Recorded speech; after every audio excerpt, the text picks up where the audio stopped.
I found that Booker T. Washington had visited Mississippi in 1908, and Charles Banks coordinated his tour through the state.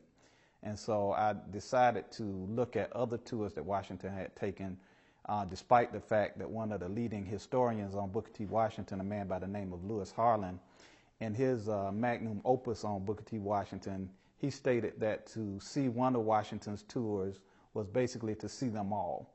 And so as I started to explore different tours that Washington took throughout the South, I decided that it was a larger story that needed to be told. Washington had the occasion to visit Florida in 1912. And when he visited Florida, he traveled through a number of cities in the state of Florida. He started out in the western part of the state in Pensacola. He would make a whistle stop from the back of his rail car in Quincy, Florida, coming eastward. He came on to Tallahassee, and when he stopped in Tallahassee, he actually spoke at what was called Florida A&M College now. And when he was here, we actually have the podium that he used when he delivered his speech. Educational tours can be a little bit misleading because they were not educational in the terms of book learning, but Washington was actually traveling around to educate himself, but more importantly others, about the progress of the black race. And one of the things that's important in terms of understanding the context for that particular time period was that this was a very brutal time in the American experience for African Americans coming out of Reconstruction. So there were a number of efforts afoot to portray African Americans as being subhuman. There were arguments that the black race would not survive in the absence of slavery. People argued that the black race was degenerating, dying off, in fact, in the absence of slavery. And so Washington realized that in terms of trying to counter that particular argument, he could utilize these tours throughout the South to show that black people were actually progressing. And so what we find taking place is that on the literary field of battle, you have a number of authors who are writing books that are short biographical sketches of African Americans and their accomplishments since slavery, people who were born into slavery, but the tremendous things that they were doing at that time. So you had just a genre of works that were produced along that line. And so what Washington is actually doing when he travels throughout the South is that he's actually placing black progress on display. Some people were writing about it. He had the capacity to show actually what African Americans were doing. So when he staged these events, he actually traveled with black lawyers, black doctors, black professors, black ministers, black Masonic leaders, black businessmen, black undertakers. Those people who were part of the talented 10th of black America actually traveled with Booker T. Washington. And when he would travel to different states, he was also accompanied by the leading African American doctors, lawyers, and business people, etc., throughout each state. And so by having those people to actually dress a certain kind of way professionally, to have those people who could articulate themselves in a certain kind of way, to have those people who could tell their stories about how they were able to come up from slavery as well, and to actually demonstrate black progress went a long way for Booker T. Washington in undermining white supremacist arguments that the black race was dying off and regressing in the absence of slavery. And this was very, very prevalent. For example, one of the things that occurred during Washington's lifetime, actually in 1906, there was an African from the Congo who was brought to the United States by the name of Otabinga. And when Otabinga was brought here, he was brought to the United States to participate in the St. Louis World's Fair at that particular time. After the fair was over, the people who were coordinators of the fair tried to decide at least what they were going to do with Otabinga. And so they made the decision to place him in the Bronx Zoo up in New York in a cage with the orangutans. And some people made the argument that Otabinga was the missing link in between humans and apes. And, he came from a particular tribe where his teeth were shaved, and so people put bones in the cages to make it seem like he was accountable and so forth. And this man had a family back home. He was taken away from his family, and this is in 1906. And so you had this type of scenario taking place where Washington and other African Americans saw the need to try to counter those negative images. We see the proliferation of black memorabilia. in the late 1800s, because when African Americans could no longer be bought and sold physically, you see the emergence of this material culture. So you have the Sambos and the mammies that are sold, the postcards that are sold throughout the South with exaggerated features of African Americans appearing on different food items in the United States in a very demeaning fashion. And so all of these things that are taking place in the country, Washington and the people who supported him, we call them Bookerites, realized that by placing black progress on display, they were able to undermine those particular assertions with substance. When Booker T. Washington traveled around, he wanted to make sure that all of the venues consisted of not just African Americans, but white Americans as well.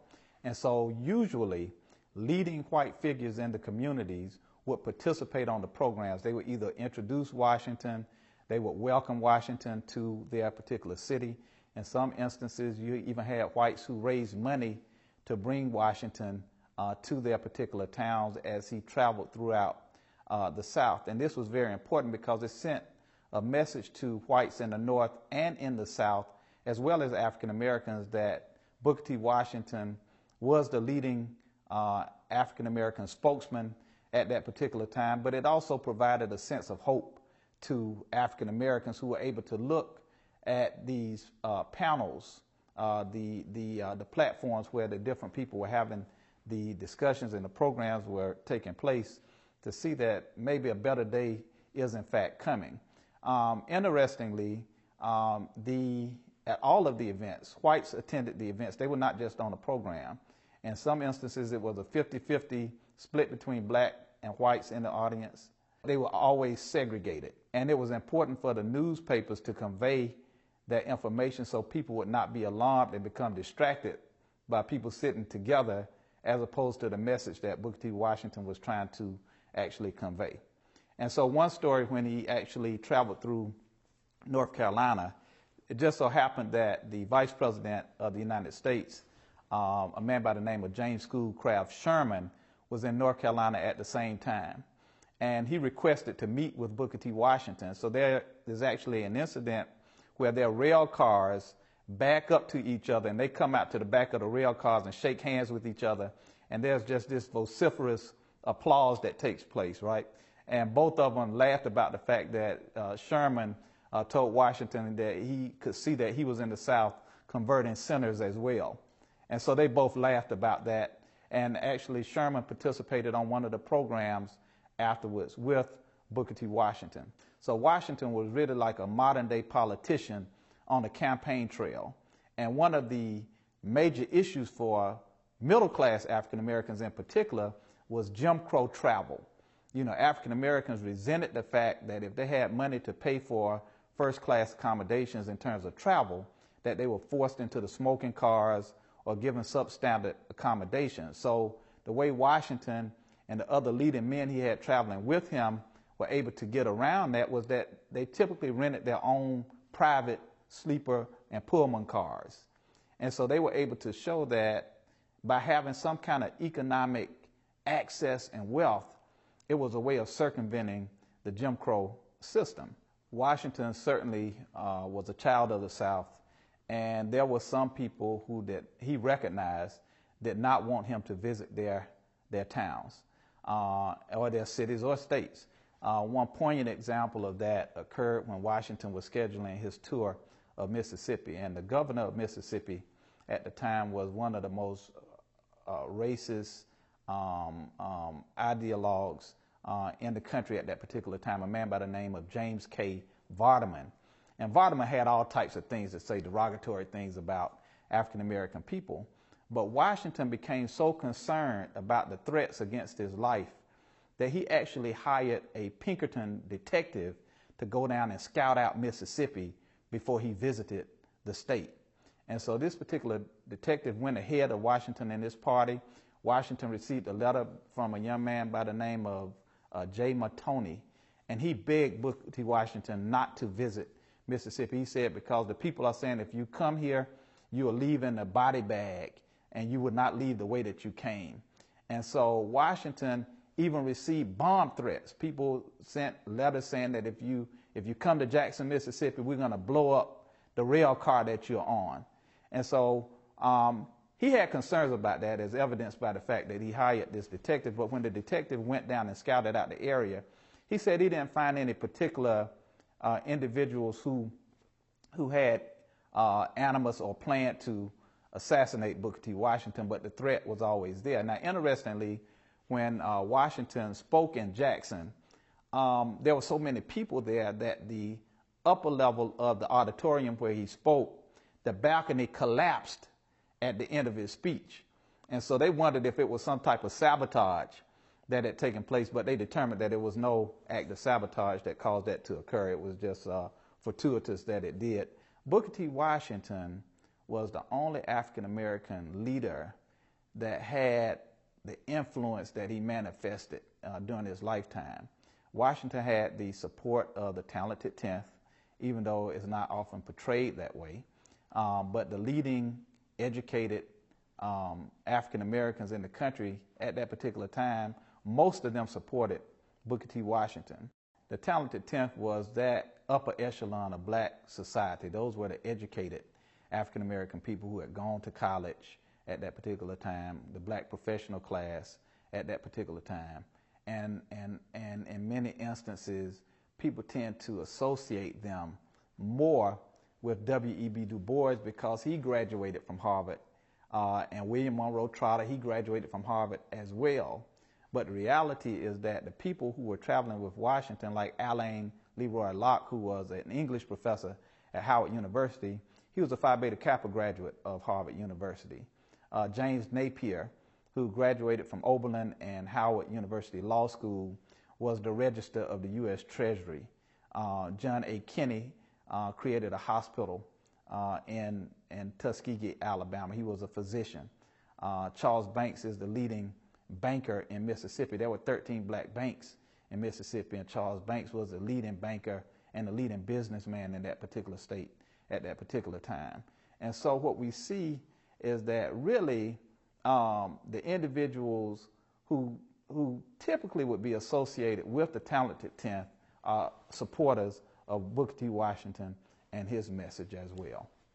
Washington established Tuskegee Institute, which became the best funded institution, African-American institution of that day, but also one of the best in the South. So the student population at Tuskegee was the same size as the student populations at Auburn University and the University of Alabama at Tuscaloosa.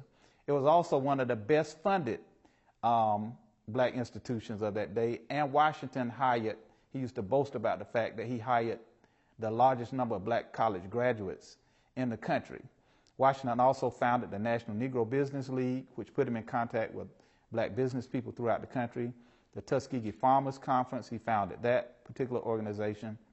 And so he had his hands on a lot of different things at that particular time. He also had influence with presidents at that particular point. So Presidents Theodore Roosevelt, William Howard Taft, in many instances, they would go to Booker T. Washington for his recommendation on whether or not individuals, black and white, should receive federal appointments. So there are instances of where, Roosevelt was going to Washington to make sure that a white person was okay and palatable to him before they received an appointment as a judge or a postmaster or what have you throughout the South. So he had tremendous political influence during that particular era as well.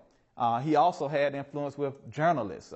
We know that he even went so far as to finance some black newspapers so he could control the message that was sent out. And based on some recent scholarship on Washington, we know that he was very much in control of how his image was projected as well.